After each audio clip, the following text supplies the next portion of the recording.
I wanted to just preach on that last line from our gospel this morning. And having been warned in a dream not to return to Herod, they departed for their country by another way.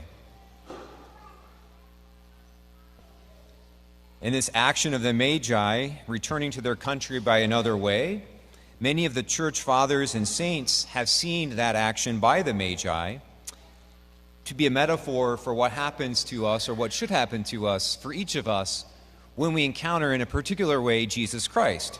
And we do encounter Jesus Christ in a special and unique way at this and every Mass. And so again, I'd just like to talk a little bit about, we live in this culture that is saturated with gossip and slander.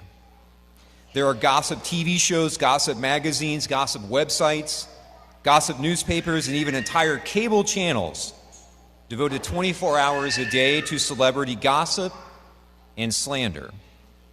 All the social media platforms reward you for gossiping and slandering other people.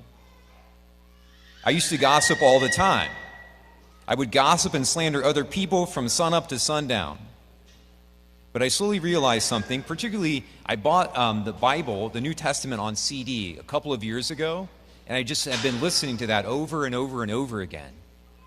The New Testament, and particularly the letters. And so something that really struck me about 3 or 4 years ago was how often the New Testament authors, all apostles, Paul, James, John, they all mention how slander and gossip, if left unconfessed, will keep us out of heaven.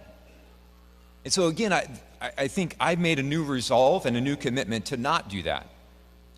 St. Paul, just a couple of examples that I have heard over the years, and so I'd just like to read them to you. St. Paul says in 1 Corinthians chapter 6 that slanderers will not inherit the kingdom of God. St. Paul tells the Galatians that the acts of the flesh are obvious: discord, fits of rage, dissensions. I warn you, as I did before, that those who live like this will not inherit the kingdom of God. Not inherit the kingdom of God. That jumped out at me when I heard that for the first time. I'm sure I've heard that hundreds of times, but for some reason, driving around a couple of years ago, listening to that over and over again, that struck a chord with me. The book of Proverbs in the Old Testament talks over and over again about how those who spread gossip are destined for calamity. Jesus says that what goes into the mouth does not defile a person, but what comes out of the mouth is what defiles them. So I'd just like to offer a couple of suggestions anytime we're tempted to gossip or slander another person. What I've found really helpful over the last couple of years is that anytime I feel that temptation to gossip or slander, I instead pause and pray for that person silently in my head. And that has been really effective. Another effective remedy to all of that is confession. I go to confession once, if not twice a month, because I need it. And that was a particular help to me in rooting out the sins of gossip and slander. So I invite all of us to take advantage of the sacrament as often as we need it. That is the last place that the devil wants us to go. But I found great peace, and I know you will too. Even spreading something that we know to be true about another person is a sin if it paints that person in a bad light. That is the sin of detraction. Of course, we all need to tell the proper authorities if we see something happening that is a crime, but detraction is more along the lines of, you won't believe what I saw Lysander do this morning. Hopefully no one here is actually named Lysander. I was using that just as a reference. But again, the Catechism says everyone enjoys a natural right to the honor of their name, reputation of their name, and to respect. In Ephesians 4, St. Paul says that we should say only the good things that people need to hear, things that will really help them.